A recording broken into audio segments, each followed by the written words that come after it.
Sophia Lee. Thank you so much for joining me for another episode of So Zoom In. Today I'll be speaking with Dan Navarro. He is a Los Angeles gem, a musician, and a voiceover actor. He will be joining me any minute now, which is going to be very exciting talk with him. Yeah, I love doing these shows. I love reaching out to people and seeing what they're up to and how their creative flow is just making life better for everyone. I think so anyway. So here is Dan. He's coming in right now. Look, I love it. You know, it's like, this is my streaming spot. This is where I stream. This is fantastic. Okay. I use my desk for meetings most of the time. SAG-AFTRA board meetings, I use my desk. But here, I figured this is a more interesting spot, and it's actually organic. This is where the piano spot in my living room. And I just decided to aim at it because it got more crap going on. It's more interesting. I love all the stuff behind you too. Are those bobbleheads? Dodger bobbleheads. Awesome. There's a couple of my own. That's me. I love it. And that's me. The Superman guy is my friend Bruce Sudano, who is songwriter and a singer. He was he's Donna Summers' widower. Okay. He was married to Donna Summers for 30 years and wrote with her and managed her and is a great friend. And he has his own bobblehead too. I love your bobblehead. It's so awesome. And that's your former singing partner? Yes. Well, yes, he passed on. Yeah, I'm so sorry to hear about that. Yeah, he died. Well, okay. I make jokes about it. You know, it's you make jokes. Well, all the time. I'll sit there and go, there are times when I'm on stage and I'm going, Eric, I'm sorry. Eric, the thing is we went through everything together. We didn't break up. He died. Right. So it was complete. It was a very, very complete relationship, very complete collaboration. He said to me on his deathbed, we did it all. And we did. I miss my friend. Yeah. I had to get over it. I had to learn to be solo. And so I don't miss him musically. When people say, God, don't you miss him on stage? Not at all. Well, but it was like his soul was saying, okay, dude, it's time for you to fly solo. I'm out of here. His body said that because it would have stunk up the joint if I'd brought him on stage. But no, we did it all. And so consequently, it was really about if I don't own my solo thing, right, then it's going to seem like half of something. And that's not the point. You're an actor. You know what I'm talking about. Yeah. Well, so, it's time. And okay, you've been having fun doing it, right? I've been having a blast. I've been having an absolute blast. All right. So, okay, you do voiceover work. So does this I do voiceover work. You have an amazing voice, Dan. Thank you. Thank you. Right back at you. Do you have a little sound studio at home too? No, this is where I work. Oh, okay. So I don't actually have a studio. I've got setups. I've got a computer set up in my son's bedroom. I have a computer set up in my dining room, which is my office, not used as a dining room at all, although I eat at my desk. And then I have this set up for streaming. And everything is set up where I can do work from here if I have to. Oh, nice. A proper studio would be great. It's a slippery slope. It's a sinkhole. Meaning that once you start getting into really, really going pro, right, then you're trying to figure out how to keep sound from bouncing off the walls. I found, I think it's called VO Booth to Go or Booth to Go or something like that. It's a website of stuff you can do that you can buy to create little vocal booths in your own home, reasonably priced. There's some that are $2 and $3 and $5 grand. These are more like $600, $700, $800. You can also buy blankets, moving blankets with grommet holes. You can hang on cup hooks. A friend of mine, do you know Marabina Jaimes? Marabina is an actor, a Latina actor. She set up her service porch and basically hangs these blankets on the wall so that she's got a little tiny booth. Right. And then she takes them down and washes clothes. Oh, nice. So what's so great with this equipment is you don't have to spend all that money. You can just be creative. And all right, so you do these big animated movies. So when you go for that, which is exciting, and you have one coming out pretty soon. I have one coming out in about 2 weeks. I'm one of 12 singers in the Disney movie Encanto, which is an Afro-Colombian theme for Disney, CGI animation, music by Lin-Manuel Miranda. So I'm pretty excited about that one coming out. My daughter is super excited too. She's like, it's whether it's going to have the true magic of Coco, I don't know, because I just rewatched Coco last week and I sang with the 10-voice group in 2 songs in Coco. And that's a magical, magical picture and very much drawn from Mexican folklore. There's less of Colombian folklore in this, but it's definitely set in Colombia, Mhm. and it sort of draws on the premise on the it's not really a genre of magical realism that Gabriel uh, Garcia Marquez did Uh-huh. in the Hundred Years of Solitude. Uh, that aspect figures into Encanto. There are some of the trailers show big trails of yellow butterflies, which is a theme in the Marquez book. But all this is to say that it's part of a trend in themes that Disney is doing, where they're not so much drawing on European folklore, but Right. Polynesian, as they did at one point with Mulan with Southeast Asia, and Moana with Polynesian, Yeah. and stuff like that. So it's gonna be interesting to see how it does. I'm excited that it's coming out.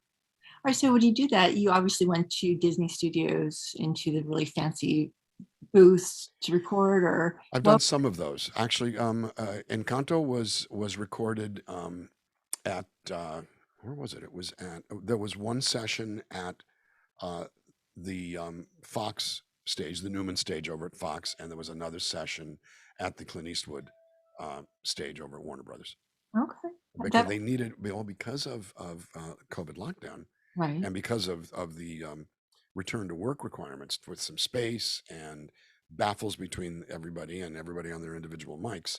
We needed the space normally that would accommodate 50 people for 12. So we needed giant sound stages. And so we ended up working there. Okay, but you were able to get everything done okay. Yeah, And it it was was, a regular schedule, even though there was all this space between you guys. yeah, it was regular work, and it was fun and hard.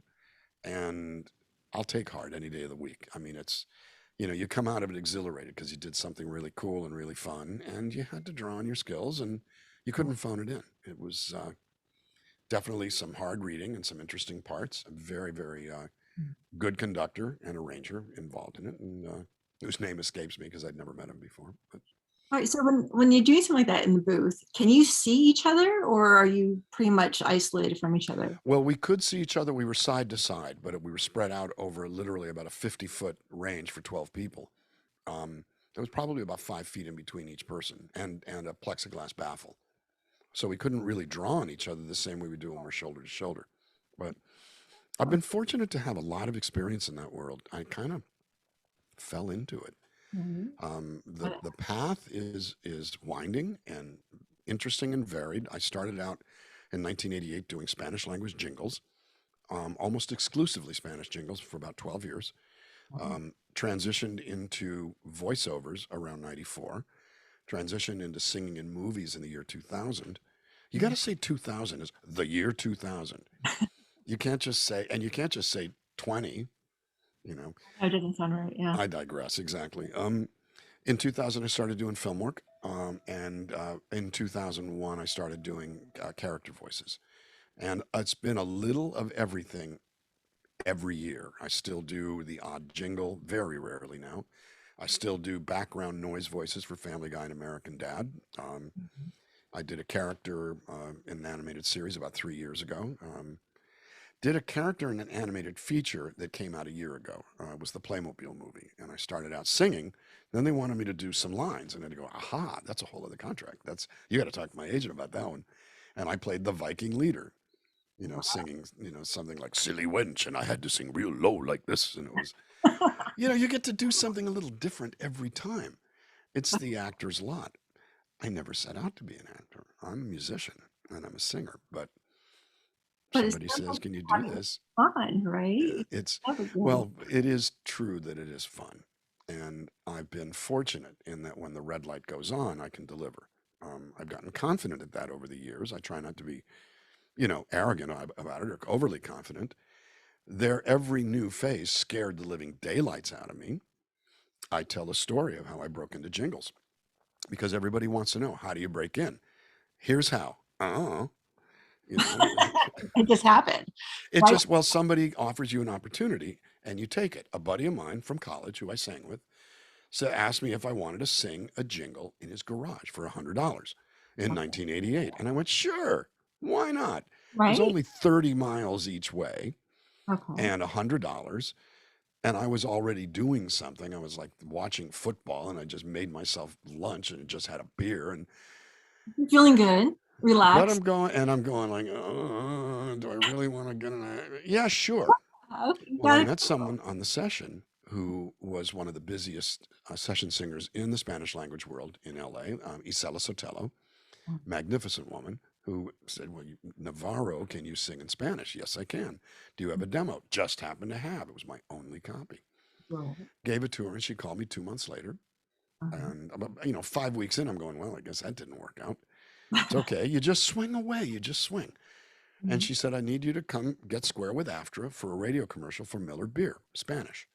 Cool. Thank you. Mommy, I'm Latino. I was raised on the border. I grew up speaking both languages, but I didn't speak Spanish that well. English is what I think in. So Wow, I'm immediately running a negative tape in my head. You're a that's loser. mm, You're going to blow it. This is your big shot, and you're going to mess it up, and you're a big fat loser. It's not going to be La Bamba. It's going to be something really hard. And I walked in. mm. Okay, so you guys are three guys at a football game, and you're all singing La Bamba. So I aced it. The Boom. two other guys in the session, one was Michael Cruz, Cuban gentleman, passed away since, Mm, who did a lot of jingle work as a producer himself. mm, Found out that my big hit song for Pat Benatar was his first session for Kids Incorporated. wow. I walk in, he goes, well, Mr. Dan Navarro. He knew who I was. I had no idea who he was. The other guy in the session was Casey Porter, Mm, an Anglo guy who was raised in Guatemala and has mm, become a Grammy-winning producer for people like Ricky Martin and Carlos Santana. mm, And they were the other two guys on the session. The producer of the session, Jorge Calandrelli from Argentina, mhm. ended up Oscar nominated for the love theme to Crouching Tiger, Hidden Dragon. Wow. This was a group of people all on their way up, all in the same room. And Calandrelli says to me, you're going to get called. We don't have any baritones. You're the only one. Nice. Who knew? Right? And just because you said yes. Because I said yes and decided to drive 30 miles Yeah, for $100 just to do it. right? And if And I hadn't done it, none of the mm, rest of the stuff would have happened. wow. I was 36 when that happened. A baby. Conventional wisdom is at 35. If you're not already working session singer, you're not going to get in. So the underlying mantra is Mm, just do it. Just say yes. The only answer is yes. Double down, dig deep, give mm, 110%, show mm. good attitude, be easy to work with, be willing to work really, really hard, and just say yes. Well, I won't make any money on it. Who cares? The money comes. It The comes. money is, I still to this day, I've done 3 of them in the last 6 months, flown home from days off on my folk tours. Mhm, One of the Encanto sessions, I was in Chicago. I go, well, it is a day off. I caught a 6 a.m. flight out of Chicago, mhm, landed at 9:30, in the studio at noon, out of the studio at 7, mhm. out back on the first flight the next morning. Wow. And yeah, it cost me, I did cash in points, but it Mm, cost me money. I right. made less than I would have, but I'm going to have residuals and Right. crediting toward my health insurance and my pension. If you Right. zero out, you still come out ahead. Exactly. So what I will say, and I don't mean this immodestly, it's calculated from the standpoint that I thought it through. Mhm. Um, if a producer knows you're willing to get on an airplane to do their session, They love you. you know, so this is how we roll. The notion of it's too hard, I don't have time, there's not enough money, why would I want to do that? Mhm. That's not going to help my career is all short-sighted. Right. Might be accurate. Who cares? Right. At the end of the day, complain about what it didn't turn into instead of not taking the job. Right. Well, and I guess it goes to what do you really want to do? I mean, do you want Well, this yeah, career? If you don't want it, then don't do it. then don't do it. Exactly. And, $100 session. I mean, I've taken Isela to lunch more than a few times. Gary Wolfson, the guy who hired me, has unfortunately since passed away. Mm. And he actually said to me, he talked like that literally. Since I got you together with Isela, you should hire me to do some vocals. Well, nobody calls me to hire people, but if they had, I owed him big time. So Just has was that opportunity come up? The opportunity didn't come up to hire him again, to hire him at all. But bottom line is he wasn't wrong. That introduction in 33 years ago, coming on to 34 years ago, led to an entire career, Wow. a Okay. real sense of the sliding doors. Well, So one of your careers. Yeah. one of my careers, the others have the same element of, well, whether you call it serendipity or kismet is a matter of point of view. One of them is just chance. The other one is, sort of meant to be preordained. I think I believe in serendipity a little more than kismet. Uh, My career got a kickstart when Eric Lowen and I wrote We Belong for Pat Benatar. just It was a awesome. worldwide hit. It is still the gift that keeps on giving. And it was this close to never being written because I was actually in a feud with Eric when he called up out of the blue and said, "Let's write a song." We hadn't spoken in 2 months. Had fallen out. I was angry at him. He was not a born songwriter. He'd written 5 songs in his entire life. But I think he just wanted to keep the connection going. And I agreed. I didn't want to. I felt like if you say yes, you're a chump. He's done this and blah, blah, blah, blah. But I did it. Good. And a year later, it was top 5 all over the world. And it really did occur to me only about 5 years ago, dude, you were this close to just saying, stick it. I don't want to even talk to you. You're a jerk. Blah, blah, nasty poison ick. Good for you for, taking the high road and just, swallowing that pride and doing it. That's It worked out. I wouldn't know you.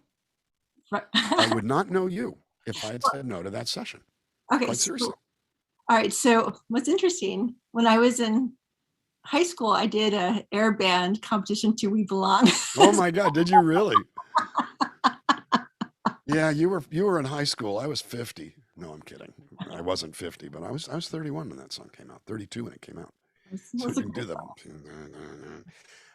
Yeah, we won't do that. Well, more than a few of my friends have said that they sang that song in front of the mirror with a hairbrush and the whole 9 yards. Well, yeah, I did in front of the whole school. It was like a school. That's pretty cool. Well, that's very. I'm touched and flattered, even though you didn't know me. But you made my day then. Awesome song. So yeah, yeah. Anyway, but love it. It's very good. Thank you. All right, so now we've had this pandemic going on, which feels like forever, but you do not let it get you down. You're still in the creative flow. You're still. Well, it was bizarre for the 17, 18, and 19 were year over year busier than the year before, and 20 was starting out that way. I had already done 17 legs of flying. I was about 35 shows in, busier than I had been in years. And every year I was dating somebody at the time who didn't live in LA, and I would say, it's not like this where I don't see you that much. I mean, it's just right now with the touring. She goes, you've said that the last 2 years. It had been busier and busier and busier, and it abruptly stopped. COVID had happened, and I was bumping elbows at my last shows in March of 2020, in early March, realizing I may have to, start quarantining. Nobody was wearing masks yet. And then I came home, and about 10 days after I came home, everything shut down. So I'm sitting here kind of going, what are you going to do? Well, I cancel. I did not cancel everything. I started kicking shows down the road, like kicking the can down the road. And it didn't, I didn't go out again for 13 months. Everything did get canceled, but it didn't get canceled all at once. So I figured I need to reach people somehow. I like being connected. I know I'll stream a song. Hey, everybody, here's a song. Well, I guess I'll see you tomorrow. I came back on and did 30 minutes. Hey, well, this is pretty fun. I'll see you tomorrow. And I did an hour. On the 4th day, it went to 2 hours, and I did 14 straight days. And from that point on, 6 days a week for 5 months. 5 nights a week from 5 to 7 to 7:30, I would do 2 hours of music. On the Saturday, I would start earlier in the day, literally, deliberately, so I could play to Europe at a decent hour. I'd start at 11 and tell stories. And instead of, clearly you can tell from this interview, I'm on the verbose side. Why use few words when many will do? So I would sing one song and then talk about each album, how we made them, or the progression of the years, or my background growing up, or some great tour, opening for somebody, or the worst road stories ever, like when I lost $6.5 grand in cash on the road in 1991, Ouch. and would just talk. Right. All right. I So, started apologizing to the audience, going, I'm sorry to be yammering so much. And they would shoot back on the chat, we like yammer time. Yammer time's fun. And a whole audience grew up that have dubbed themselves the Dan fam. There are 664 of them, mhm. 2 more, and they're at 666. Ooh. They pointed out, and they have learned to love each other. They are becoming friends with each other from all over the world. Mhm. I'm a foundation. I'm part of the glue, but it's really about them. It ain't about me. That's But awesome. that came up out of deciding to do it every day. Never too much trouble. Never. There were only a couple of days. I bailed on one day and Mhm. did 30 minutes instead, and that was the day of the riot in Santa Monica after George Floyd was killed. Ah. And instead of doing my show, I came on and said, look, this has just happened here. It's in my neighborhood. It's in places I recognize. I will admit to being, you know, I didn't get my cage rattled until it invaded my little West Side Los Angeles affluent enclave. Right. But when are we going to learn? And I spoke briefly on the subject, sang one song a friend of mine had written dedicated to George Floyd called $20 Bill. Some people die in the blink of an eye for a $20 bill. Mhm. Sang it and said, it's 37 minutes. I'm out of here. Wow. But other than that, 2.5 to 4 hours. Now, are all these recorded and someone can go to your Facebook page and watch? The Facebook page has got many of them. Most of them are recorded. There are a lot on YouTube. There are more of them on Dan Navarro Music at Facebook. Okay. And they got fun. I started after about 3 months. I started asking the audience to send me each of them to send me a 15-song set list. Now I was doing requests already. Send me a song, and I'd put together a list. Right. But what I would do is do the, today it's November 19th. It's the Sophia Louisa list. She's put together a really good list of all of the love songs, no heartbreak, nothing but positive, and a song that she's requested that I've never played before.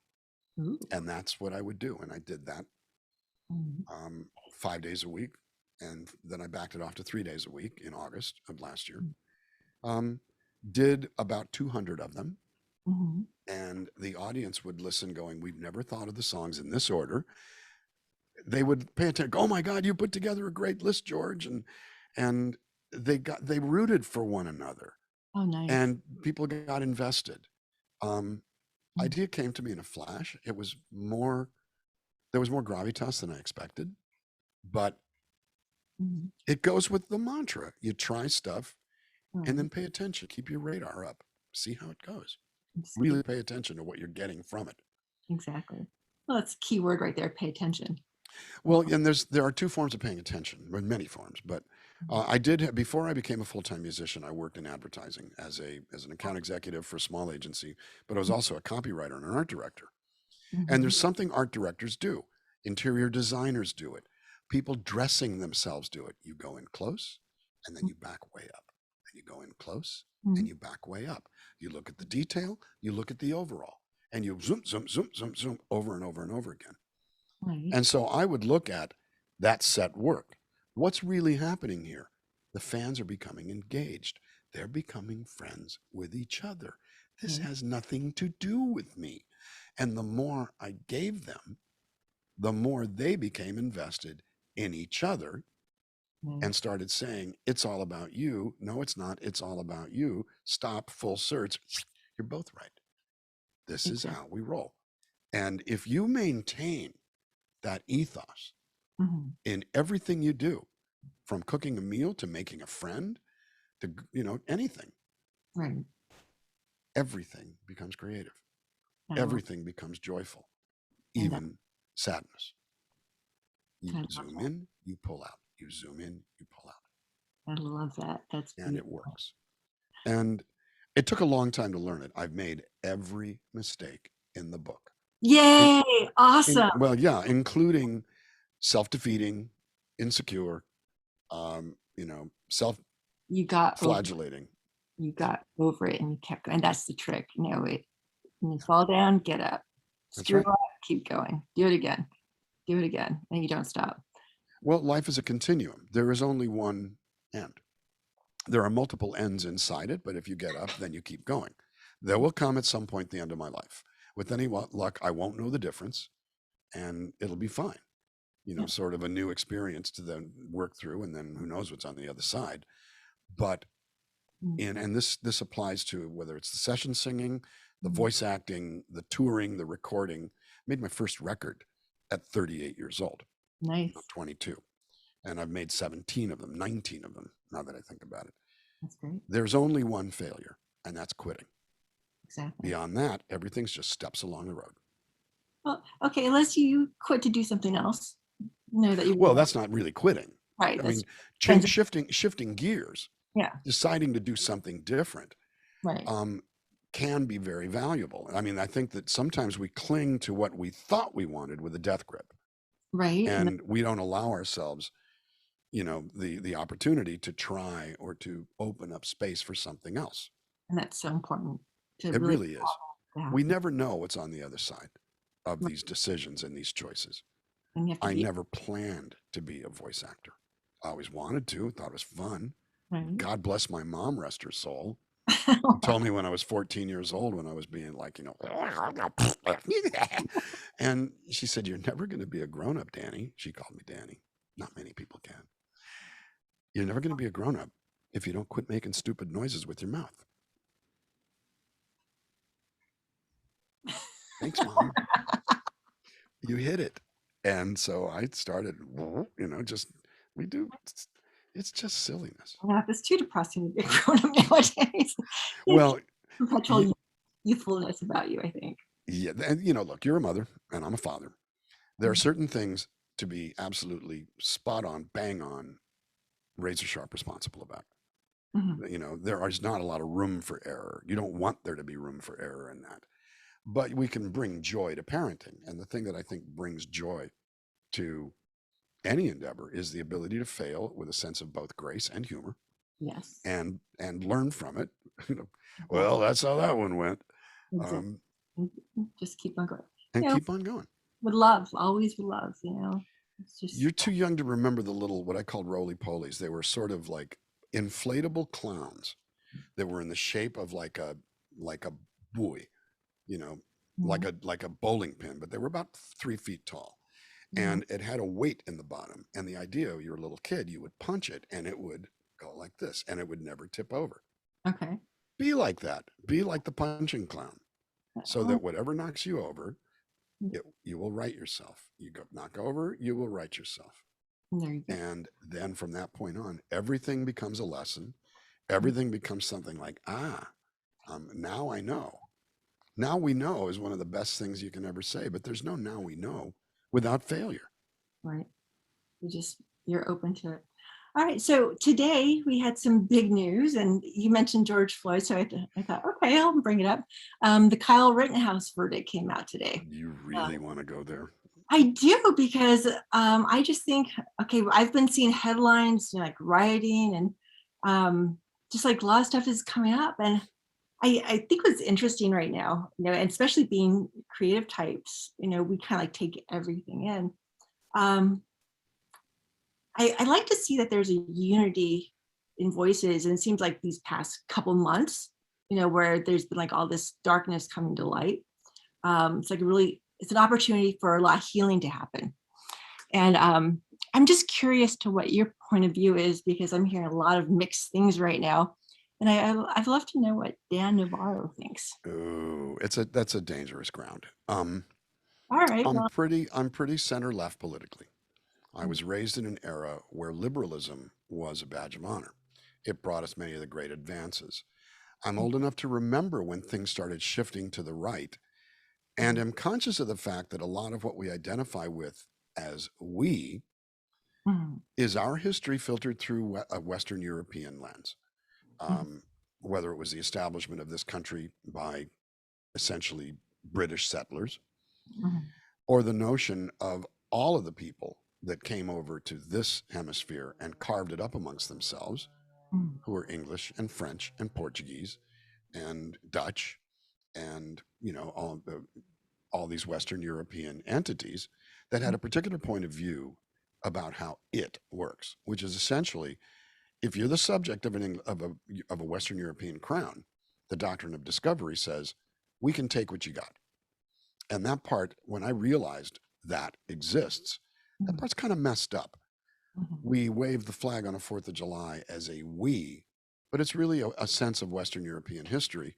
Right. Allow me to acknowledge that the fact that I can say this and not end up in a prison is because of the freedoms this country provides. But ethnicity has always been tough. We opened our arms to immigrants at one point in time, but even they, in those days, dealt with a ghettoization, a balkanization of their communities, where they would band together in order to survive. And eventually everything just sort of melted together. We grew up learning about the great melting pot, but not learning about the things that have always been difficult among people of color in our world, in our country, but really in our world. My thought on Rittenhouse, hard to tell the difference between a defender and an aggressor when you go with an AR-15 across state lines to go look for something. Was that really necessary? I don't necessarily believe in vigilante justice. Well, I believe we leave that to professionals. I heard he was protecting his grandparents' gas station. Yeah, I don't know. I don't know that to be true. I'm not saying it's not true.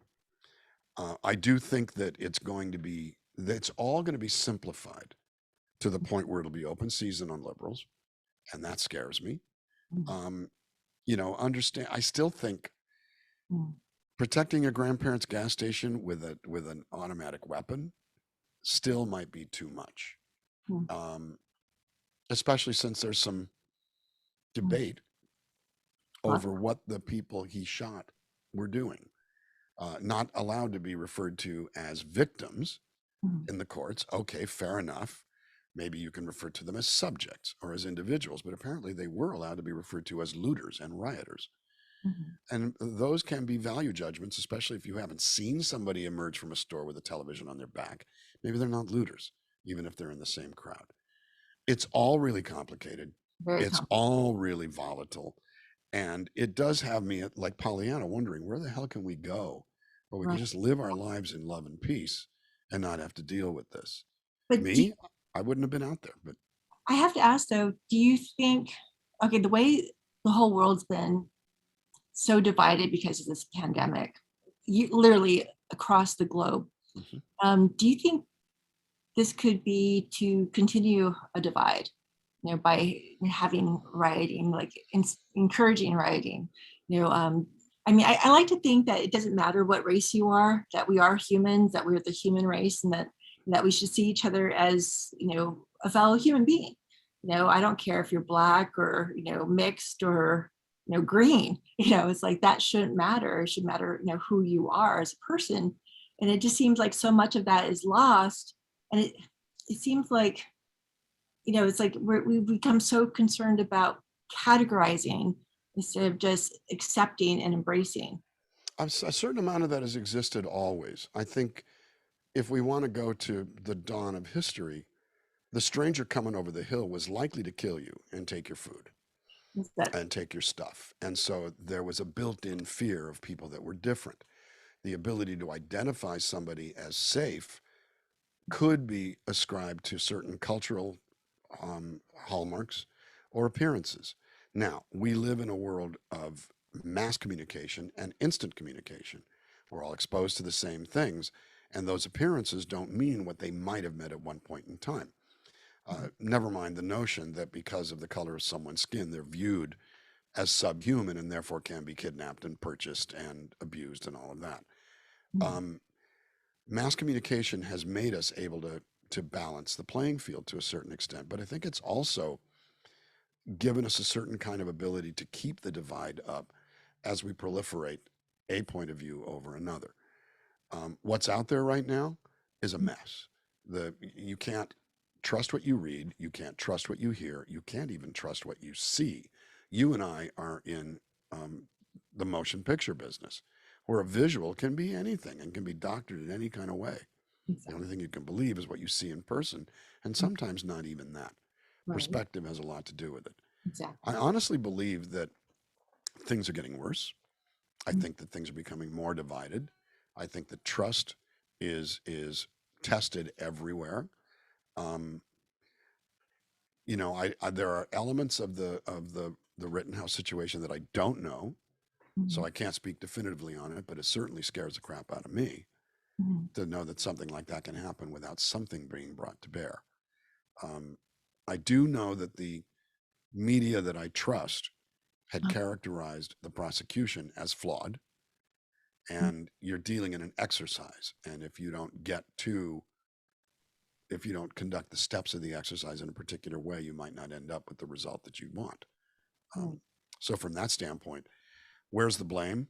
Me, I wouldn't have been out there in the first place. Right. I'm too centrist to think that physical demonstrations are going to do it in this current era. Of the age of the early 60s, civil rights issues Mm, and the demonstrations and what they did with regard to civil rights and then also with regard to the Vietnam War. But there were losses incurred in pulling that off. And mm, almost every major sense of cultural shift mm. has required some sort of, let's call it dramatic upheaval, so that I'm not using the word violence. Okay. Dramatic upheaval to gain critical mass and to finally wake some people up. It's all a big ass mess. Mm, What am I going to do about it? I'm going to keep living my life as well as I can and try to draw the distinctions. mm. But do I think that there's a safe place? I'm not so sure there is. But it then leads to the one-on-one. Right. I want to build my community around me. Uh, I basically did say when the George Floyd thing happened to an audience that I would guarantee you included some conservative people. When Mm. are we going to learn our lessons? That's a question I When are we continue to going? pose. When are we going to learn our lessons? Yeah, but I think it goes too. It's like so many people don't even know who they are. They're afraid to even Hmm. look in the mirror. I mean, to like really see who they are. And I think when like you're open to learning new things. You're open, like that $100 gig. You're Right. open to and doing it. Some people, who are too sensitive or I mean too insecure, they're like, oh, I'm not going to do that, or I'm not going to drive the 30 miles, or they're not open to learning more about themselves by taking that a step of adventure or what could be an adventure because they're too fearful. It seems like we are not giving ourselves the opportunity to really expand and grow. So I I think agree. as you get to know yourself, whether it's as a creative, I think creativity is in everything, no matter what you do. But when you really allow that to blossom within yourself, I think it spreads more positivity, more connection with other people. So you're less inclined to go do something stupid. or, I agree with that. I mean, certainly, you know, education and information matters. right. Learning to understand the dynamics that govern how something rolls is a big part of it. Um, I think we have the potential to learn as a society. Whether we'll really find the balance, I'm not so sure we will. There are a lot of people who still want the world, not just America, but the world to be what it was 50 and 100 years ago, and still want those, hot button reactions to be how it works. Others who understand the fact that we've really, you know, beiged out to a great degree with, Mhm. crossing all kinds of cultural and societal and racial lines. And I mean, when I was a kid, we didn't have the gender fluidity that we have now, and we're all expected to understand and roll with it as part of the big balancing of allowing people to be who they want to be. So, from that standpoint, we still have a lot to learn and a long way to go. I look at our kids' generations. Our kids are only a couple years apart in age, Mhm. and they are learning it differently than I did. I'm a little older than you, Not by and much.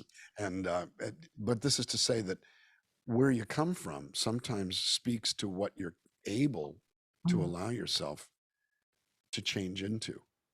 Mhm. Me, I mean, I came from a dramatically different background than I live now. I grew up on the Mexican border in California, in Calexico, California, in a Mhm. small town that was 98% Latino, Mhm. smack on the border, farmland, Mhm. small business and people coming over from Mexicali to shop Wow. and to work. Mhm. And my sense of ethnic issues and border issues and immigrant issues is viewed through an entirely different lens. Right. With regard to going to school with kids who lived in Mexicali and would Right. come over to go to school. And really, in those days, a border you could walk across freely. You Exactly. know, border guard would sit there and go, "Pase, pase." He'd kind of wave, and I'd come back from Mexicali and, "Oh, hey, Mr. Cuevas, how are you? Oh, Danny, you're home from from college. Nice to see you, man."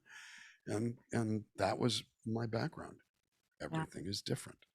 So Main different. thing I want to do is be good to my community Good. and foster the togetherness that I can in as non-naive a manner as possible. Uh, And sometimes the big questions, I'm going to have to defer and let other people answer those. right. Or, yeah. I grew up in a border town as well, only in Arizona. Where? Which one? Douglas, Oh my Arizona. God. So you know it? Well, no, yeah, I mean, know where it is. I mean, so you get it. Yeah, totally get it. And it's so interesting. I remember talking with my aunt. She's in her 80s now. And I asked her what was high school like, back in Douglas. I mean, it's so funny. We were all born in the same hospital. And I mean, I was Right. born Oh in the same yeah. mom. Anyway, so she was saying back then when she was in high school, it was segregated. The white people went to one side of the high school and the Mexicans went to the other side. And just like and it was so because I'm mixed, and my brother looks like my dad, I look like my mom, and growing up we were like, you know um they gave a shit for it Right. because like we weren't Mexican and we weren't white, and I'm like, wow. um so I kind of get it, and I just like, why can't we just get along? What's the big deal? But it's like, oh, you're too weird, Sophie, or you're crazy, Sophie. Why would you do that? But it's like, we're people, we're creatives. It's like, let's do stuff together, and like, go do your thing, and like, wow, it's just, and generations of it. It's like, okay, when are we gonna just, say, hey, let's just do it, Right. let's just go for it, so I don't know, it kind of breaks my heart that people are still in that mindset, you know, um, when there's such an opportunity to do such great things together. Well, it's true, but I think that most of us are kind of imbued from birth with the notion that where you are, what you are, is the best. And so you will hate the other school or hate the other town. Rivalries. All right. It's maybe an overstatement, but we're the best, we're the best, we're the best. And that's to help you get through the day so that you don't sit there and realize I'm one of 7 billion people. You know, I get a sense of energy out of that when we try to figure out where we fit. And I spent years trying to figure out where I fit. I had an idea, but I couldn't find it. And then I think I did. But basically, there are two people in the world. There's one person with the most, and there's one person with the least. You Mhm. know, and everybody else is in the middle. And there's 7 billion people in the middle. There's 7 billion different versions of the middle. Other Mhm. than that, probably the Sultan of Brunei and somebody on a corner in Calcutta. And other than that, we're all in some big middle. Compare yourself to someone, you'll always find someone with more. You'll always find someone with less. I grew up less Latino than my classmates. Um, Mhm. and it's ironic, and they even kind of laugh about the fact, when you barely spoke Spanish, and now you sing on these Spanish records or you do these Spanish voiceovers. And, it was just how we were raised. My grandparents were all born in Mexico, so I'm unmixed. Mhm. But we weren't segregated. The Anglos in town were either farmers who Mhm. owned the farms, or merchants, or a good collection of basically Okies who came to Southern California during the Dust Bowl, and they settled in this armpit of the world. And I say that with love because I Right. still go down to my reunions, but it's in the middle of the desert, surrounded by farmland that was reclaimed with Colorado River water. Mhm. And so nothing was segregated because it was 95% Latino. And even some of the Anglos spoke with accents, Mhm. they would kind of, they had the local accent, and they would say, oh, my name is Steve Smith, and this is my friend Billy Brubaker. But they lived down there and they picked up the little slight accent, which is not that different in some ways from the East LA accent among a generation of kids who grew up with the neighborhood accent, but they don't actually know how to speak Spanish. Right. But you've got the local accent.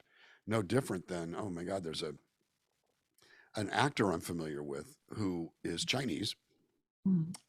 Technically was born in Japan, but he's Chinese, but was raised in Memphis. So his natural American accent is Southern because he was raised in Memphis. Right.